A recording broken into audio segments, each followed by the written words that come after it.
how is your team made up then? How do they handle this? You said they close without ever actually walking through a property. So yes, now we do. So right now, we've had so many, we've had an issue kind of transitioning from when we were in 5 markets, you have 5 different acquisitions reps in those 5 markets, right? So I typically have always had a business that had boots on the ground, somebody there who could go look at the property. The problem that we've had is we've had to keep up, like as a big company, we have, my payroll, by the way, is like over $1 million in that company. Jeez. So it's a big responsibility for me, right? So when I have a sales rep in that area, the way I look at it is I have to feed that person a certain number of appointments a week, all these things. So if the marketing is not performing the way that we need it, we also spend $45,000 a month or so right now on marketing. So just mailers, online Wow. advertising, Facebook, all that stuff. Like that's what you guys don't see that wholesalers do, is we're putting the money out up front and taking the risk of not getting anything in return and looking at that stuff. Now, there's plenty of wholesalers that will look for stuff on the MLS or knock on doors or put up bandit signs. There's like smaller, right? So we're a big established company that I'm putting money out up front, not knowing what the return's going to be and taking that risk. So what we don't see I was a flipper that looked at wholesalers and said, these guys just they make assignment fees. They don't know what they're doing. They're kind of scummy and scammy. I don't like it.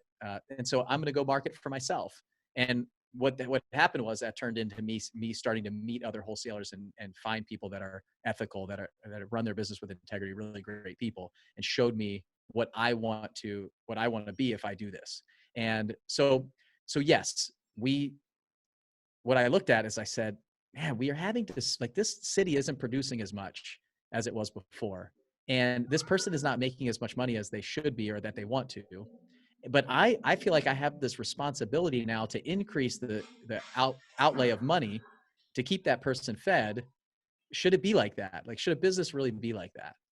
And when we can potentially have a conversation over the phone and talk with them and have the same in-person conversation that we had in person on the phone, uncover some of that motivation that you're talking about, some of the reasons that they want to sell, some of the issues, and then we can figure out how to evaluate the property correctly and make them an offer that they like, that we like, and it's a win-win, and we can still make a profit and undo all these problems.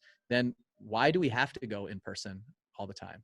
So can we set up a system and a process that we get some photos either from the seller or from another company that sends us the images, we look through it, we look at it and see and determine what the valuation should be, make our offer, and then we move forward. And so we're only a couple months into this, but fortunately, when we were planning this and building it out before all the coronavirus stuff happened, so we're in a really good position right now to, when people can't go see the houses, to still keep the business running. And we've always been a virtual company. We've never had like a brick and mortar office, and we've never been all together in one place. We've all been scattered across the Southeast. And so it's worked out really well for us. So yeah, we have the conversation over the phone. We make offers right now over the phone. We have a company that goes and gets some photos for us and confirms. One example is we just had one where the seller was a landlord and he hadn't been in the house in 10 years. And his tenant was telling him how great it was. And so based on the information that he gave us, we made him an offer that made sense based on that information. When they got the pictures back, they needed about $30,000 more work than we talked about. And when he saw the pictures, he agreed with that. Like, we were both on the same page, and he couldn't come down $30,000. So we just said, hey, we're going to have to part ways now. Sorry. Like, we can't get the deal done. So there's lots of different times where you might see something after the fact that you didn't expect doing something like that. But obviously, I've always loved going into the house, talking to someone face to face, seeing the property.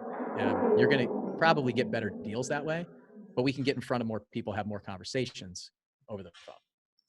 Yeah, that's great. And so that's what I was curious about. Like, how do you prevent, the unknowns if you're not actually walking through the property, but you still have somebody who's on the ground that is like an inspector that you hire to do like a quick walkthrough and pictures and that sort of thing. Correct. And Okay. if we can't get that stuff done really fast, a lot of times what we'll do is we'll set up some of our buyers to go through and take a look and give us feedback then. And the seller is representing the house a certain way. And if something comes out that's not represented that way, then we just have a conversation with them afterwards. Like all of our numbers are run expecting something.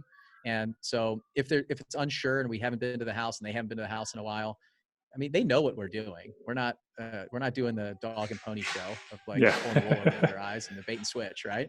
We tell them like what we're doing. They're trading equity for ease of transaction and speed of closing and something. They're running away from some sort of pain. What there's this distressed seller or a distressed house. Those are like the two areas that we operate in. That's it. Yeah. We're the 3% of real estate transactions that happen every year. We're not in competition with the realtors. These are houses that they just want to get out quick. So we know that there's something going on that we try to solve their problem. And if we can, we can. If we can't, we tell them we can't. And if we tell them we're not sure, then we tell them we're not sure. We'll give it a shot. This is how it goes. This is how it works. And if we can help you, great. And I mean, the testimony that we get at closing tables is amazing.